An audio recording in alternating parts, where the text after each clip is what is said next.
등으로 국내에 일고 있는 일본산 불매 운동이 디지털 카메라 시장에 악재를 던지고 있다. 일본 브랜드가 주도하는 디지털 카메라 시장은 스마트폰의 카메라 기능 고도화에 경제 분쟁까지 겹치는 설상가상의 상황을 맞이하고 있다는 지적이다. 서울 숭례문 오거리와 남대문 시장 사이 코너 길에 몰려있는 15개 남짓되는 카메라 매장들은 대부분 소니, 니콘, 캐논 등 일본 브랜드 이름을 간판에 달고 있다. 일본이 지난 7월 4일 반도체 및 디스플레이 핵심 소재 3종에 대한 한국 수출 규제를 단행한 지 2달여가 지난 6일 오전 11시 손님들의 발길이 끊이지 않는 시장 입구와는 달리 카메라 매장은 한산했다. 손님이 있는 매장은 3곳밖에 되지 않았다. 비슷한 시각 용산 리빙파크 2층에 밀집된 일본 카메라 매장들도 한산했다. 추석맞이 할인 행사가 시작하는 날이었지만 카메라 매장 전체에 손님은 10명도 채 되지 않았다. 그 중에서도 절반은 외국인 손님이었다. 카메라 매장 직원들은 스마트폰으로 게임을 하거나 진열대 유리를 닦는 모습이었다. 같은 층에 있는 영풍문고 직원들은 넘치는 손님들 사이로 바쁘게 돌아다니고 있어 대조됐다. 작년 여름에 비해 매출이 30%는 줄었어요. 사장님들끼리 만나면 늘 우는 소리가 나옵니다. 남대문 시장 앞에서 30년째 카메라 가게를 운영하고 있다는 손모 씨는 요즘 장사 어떠냐는 기자의 물음에 한숨부터 내쉬었다. 카메라 시장의 성수기로 볼 수 있는 여름 휴가철인 7월부터 나타난 실적 부진이 계속되고 있다는 설명이 이어졌다. 용산 리빙파크 카메라 매장에서 기자가 3시간 머문 동안 구매를 한 사람은 1명에 불과했다. 온라인 시장도 다르지 않다. 가격 비교 사이트 다나와 관계자는 디지털 카메라 판매량이 6월만 해도 전월 대비 증가세를 유지했지만 7월에는 10%, 8월에는 14% 각각 전월 대비 감소했다고 전했다. 성수기인 여름철에 2개월 연속 감소세를 보인 것이다. 용산에서 25년째 가게를 운영하고 있는 김모 씨는 지금과 같은 매출 감소는 처음이라며 있으면 나도 국산 제품으로 팔고 싶다고 말했다. 일본 브랜드가 사실상 장악하고 있는 카메라 시장에서 대체제를 구하기가 마땅치 않은 현실을 털어놓은 것이다. 소비자들 역시 대체제가 없어 아예 구매를 미루는 분위기다. 유튜브 영상 촬영을 위해 카메라를 찾고 있던 강모 씨는 당장 구매하는 것을 포기했다. 그는 초보자가 쓸만한 카메라 리스트를 찾는데 모두 일본 제품이었다. 삼성 제품이 있긴 했지만 단종됐다고 전했다. 용산 리빙파크에서 카메라를 살펴보던 최모 씨도 일본 불매 운동이 한창인데 일체 카메라를 사기 눈치가 보인다며 사는 건 좀 미뤄야 할 것 같다고 말했다. 현장에서 만난 업주와 소비자들의 반응은 카메라 시장이 일본 불매 운동에 직격탄을 맞은 이유가 일본 브랜드에 대한 대체제가 부족하기 때문이라는 분석을 뒷받침한다. 일본 니혼 게이제이에 따르면 캐논, 니콘, 소니, 후지필름, 올림푸스 등의 일본 브랜드는 지난해 세계에서 팔린 카메라 시장의 85.2%를 점유했다. 일본 카메라의 점유율이 높은 탓에 일본 제품 보이콧이 아예 카메라 자체 불매로 이어지고 있는 것이다. 국내 디지털 카메라 브랜드로 유일했던 삼성전자가 지난 2016년 이 사업을 접으면서 대체할 만한 국산 제품이 없다. 용산 전자상가에서 20년간 가게를 운영해온 김모 씨는 불매운동 때문에 한국 제품을 찾는 손님이 있었는데 제품이 6년 전 모델이라고 하니까 결국 캐논의 신제품을 사갔다며 대체제가 마땅치 않아 일제 불매는 사실상 불가능하다고 전했다. 독일의 라이카, 스웨덴의 하세볼라드 등 다른 나라 브랜드가 있긴 하지만 일본 제품보다 비싸 일반인들이 사기에는 엄두를 내기 힘들다.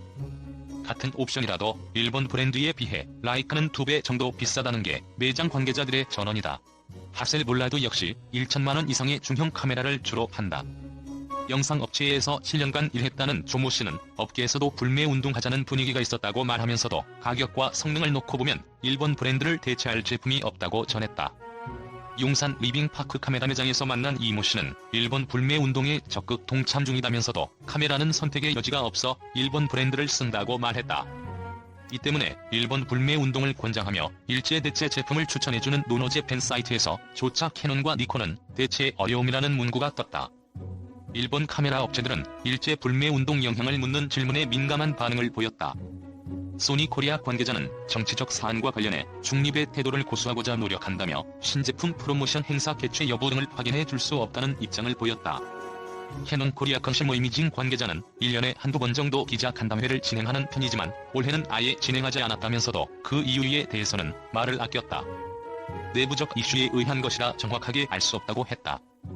하지만 캐논은 8월 말에 발표한 하반기 신제품 EOS 90D와 EOS M6 마크2를 9월 중 출시할 예정으로 이에 맞춰 신제품 프로모션을 진행할 예정이라고 밝혔다. 니콘 이미징 코리아는 매년 여름 해운 니콘 썸머 페스티벌을 올해도 진행했다고 밝혔다.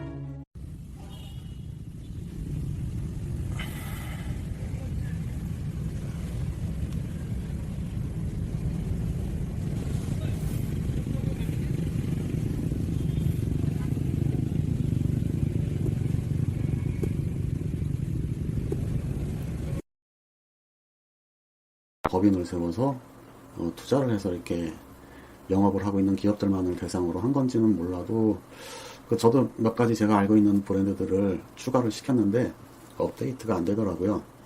그래서 한번 유튜브를 찾아봤는데 타 유튜버들이 이제 일본 브랜드들을 소개시켜주고 그런 영상들이 있긴 있더라고요. 근데 그 노노재팬에서 올려져 있는 것과 이렇게 큰 차이가 있는 브랜드들은 별로 없고, 또 의외로 저희 때만해도 그렇지 않았는데 그 요즘 세대들은 확실히 일본 브랜드들을 잘 모르고 있다는 생각이 들더라고요. 그래서 제가 모든 브랜드를 다 뭐 알지도 못할 뿐더러 또 소개시켜 드릴 수도 없고, 제가 좀 그래도 아는 분야에서 일본 브랜드들을 알려드리고 그래 볼까 합니다. 이게 남자들은 흔히 그 남자들의 3대 장난감이라고 불리는 게 있죠. 하나가 카메라, 또 하나는 오디오, 또 하나는 자동차, 이렇게 세 가지 항목이 있습니다. 그 중에서 자동차는 뭐 많이들 알고 계시고 브랜드도 몇 개 없고 하니까 그거는 제외하고 그 자리에 악기 부분을 넣어서 한번 소개시켜 드릴까 합니다. 보시면 아시겠지만은 요 세 가지만 해도 브랜드 개수가 엄청납니다. 그만큼 우리 생활 깊숙이 일본 브랜드들이 많은 뿌리를 내리고 있으면 알 수가 있을 겁니다. 원래는 브랜드들의 좀 소개도 좀 하고 그럴까 했는데 이게 소개하는 불매하자고 하는 취지의 영상이니까 굳이 자세한 설명 같은 건 간단한 설명으로 하고, 어떤 자세하게 설명하자고 하면은 영상이 엄청 길어질 거기 때문에 빨리빨리 소개하는 걸로, 그냥 간단하게 소개하는 걸로 그렇게 하도록 하겠습니다. 보시죠. 첫 번째로 오디오 회사입니다.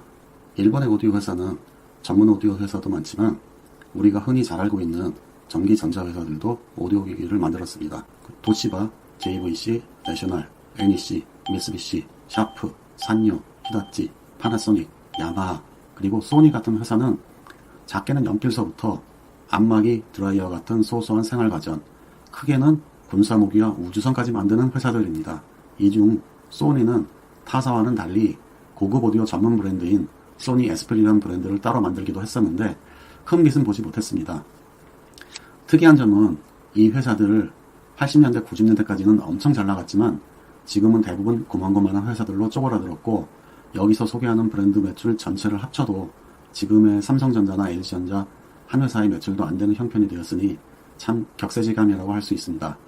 저 학교 다닐 때만 해도요, 소니나 아이와 워크맨 하나 갖는 게 꿈이었고 소니 트리니트론 브라운관이 달린 TV는 최고였었는데 말이죠. 이제부터 진짜 오디오 브랜드입니다. 첫 번째로 아큐페이즈. 아큐페이즈는 일본에서 소규모 공방이 아닌 양산 오디오로서는 최고급 오디오를 생산하는 회사입니다.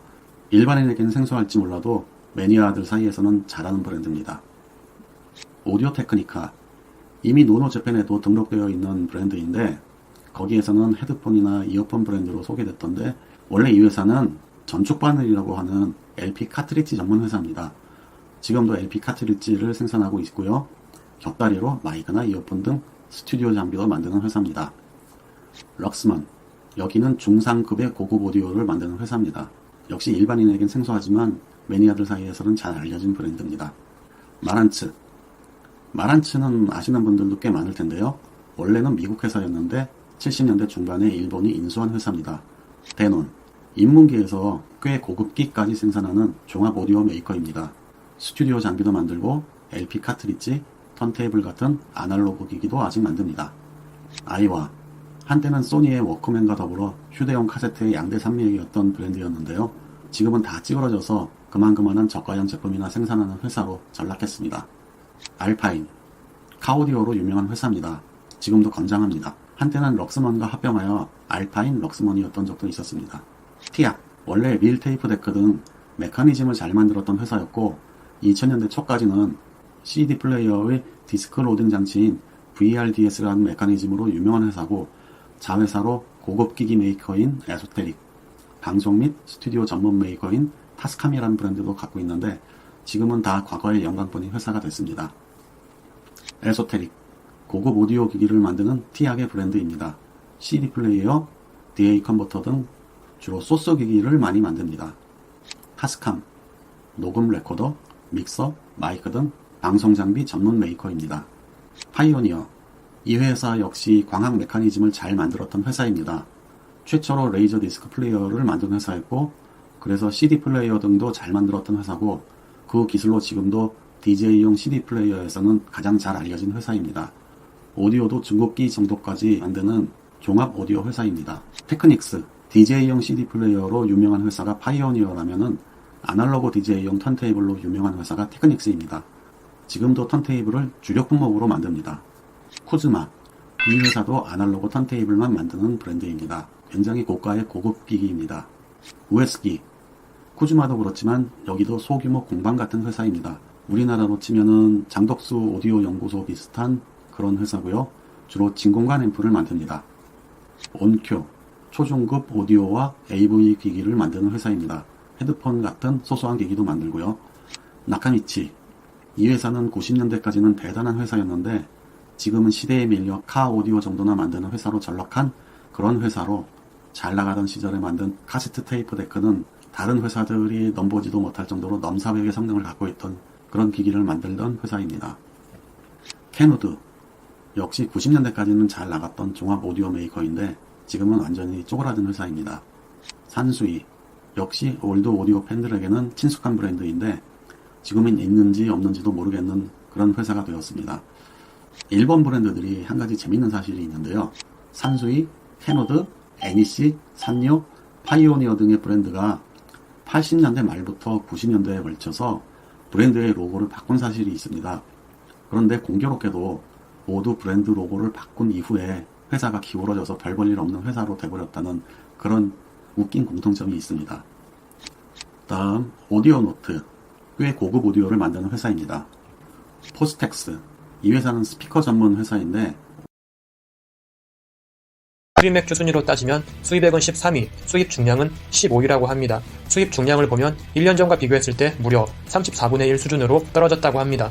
쉽게 말해서 100개를 수입하다가 이제는 3개만 수입한다는 이야기입니다. 우리나라 맥주 시장에서 이렇게 처참한 실적을 보여주는 일본 맥주는 10여 년간 국내 수입 맥주 순위 1위를 달성했었습니다. 2009년부터 시작하여 미국산 맥주를 제치고 2019년 중순까지 1위의 자리를 내준 적이 없었습니다. 그렇게나 위풍당당하던 모습이 불과 한두 달 만에 꺾여버린 셈입니다. 10년간 1위를 차지했던 일본 맥주의 자리는 현재 중국 맥주가 차지하고 있고 그 외에 네덜란드, 벨기에, 미국, 독일, 덴마크, 체코 등의 수입 맥주들이 순위를 차지하고 있다고 합니다. 일본 맥주 인기의 폭락은 실제로 편의점에서 피부로 느낄 수 있는 수준입니다. 유명 편의점들이 밝힌 바에 따르면 7월부터 일본 맥주 매출은 무려 90% 가까이 하락했다고 합니다. 일본 맥주의 판매 감소는 다른 수입 맥주들의 판매 증가로 이어지고 있습니다. 이에 따라 국산 맥주의 매출 또한 늘었는데 일본 불매 운동으로 국산 맥주를 이용하기 시작하면서 나타나는 현상으로 분석하고 있습니다.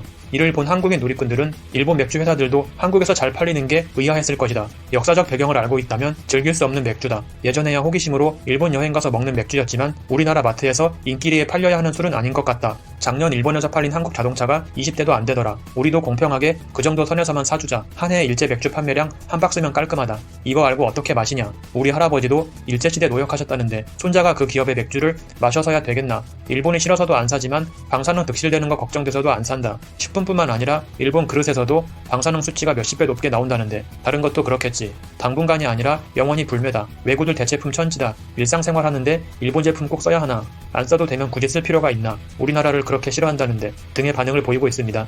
맥주뿐만 아니라 자동차, 의류 등